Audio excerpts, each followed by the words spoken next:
എൻ്റെ പള്ളിയിൽ 2 വലിയ LED വോൾ ഇൻസ്റ്റാൾ ചെയ്തു. മൂവബിളായിട്ടുള്ള LED വോളാണ്. ഇപ്പോൾ സൺഡേസ് കുർബാനയ്ക്ക് ലിറ്റർജിയിൽ പാട്ടുകളും പ്രാർത്ഥനയും അതോടൊപ്പം കുട്ടികളുടെ കുർബാനയ്ക്ക് വീഡിയോസ് കാണിക്കാൻ വേണ്ടിയാണ് ഇൻസ്റ്റാൾ ചെയ്തത്. ഇപ്പോൾ സൺഡേ മാത്രം ആളുകളുടെ ഫ്രണ്ടിലോട്ട് കൊണ്ടുവരും, അതല്ലെങ്കിൽ വോളിനോട് ചേർത്ത് വയ്ക്കും. ഇപ്പോൾ ഇൻസ്റ്റാൾ ചെയ്ത ആൾക്കാർ പറഞ്ഞു വെച്ചാൽ ഈ LED ബ്രിക്സ് പൊടി പിടിക്കാൻ നോക്കണം, അപ്പോൾ ഒരു കവറിങ് ഉണ്ടെങ്കിൽ നല്ലതാണ്.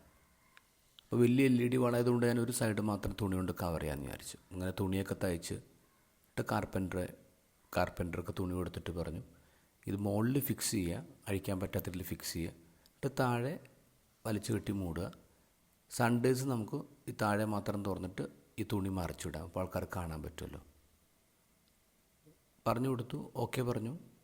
പിറ്റേ ദിവസമാണ് ഞാൻ കാണുന്നത് ഇദ്ദേഹം LED വോൾ കവർ ചെയ്തിരിക്കുന്നത് LED ബ്രിക്കിൻ്റെ സൈഡ് കവർ ചെയ്തില്ല, പുറകു വശം കവർ ചെയ്തു. പുറകു വശം ഓൾറെഡി പ്രൊട്ടക്റ്റഡ് ആണ്, ഒരു ഷീറ്റൊക്കെ വെച്ച് പ്രൊട്ടക്റ്റ് വെച്ചിരിക്കുകയാണ്. ആ ഭാഗമാണ് അവർ കവർ ചെയ്തത്.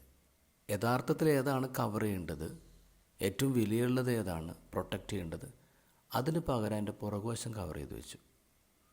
അപ്പോൾ തന്നെ ഞാൻ ആ മനുഷ്യനോട് പറഞ്ഞോടോ, എനിക്ക് സ്വകാര്യം പറയാനുള്ള കണ്ടൻ്റായല്ല.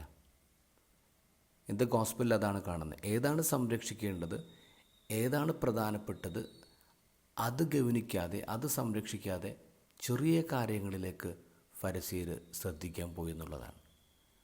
നിയമത്തിൻ്റെ ഗൗരവമേറിയ കാര്യങ്ങൾ, നീതി, കാരുണ്യം, വിശ്വസ്തത, അതൊക്കെ അവഗണിച്ചിട്ട് നിസ്സാര കാര്യങ്ങളുടെ പിറകെ അവർ പോയി. ഇന്ന് നോക്കിയേ, നമ്മുടെ പള്ളികളിലൊക്കെ കുറേ നിയമങ്ങൾ ഇങ്ങനെ കൂടിക്കൂടി വരികയാണ്. ഈ നിയമങ്ങളൊക്കെ പലതും കുരുക്കാണ്, ഭാരമാണ്.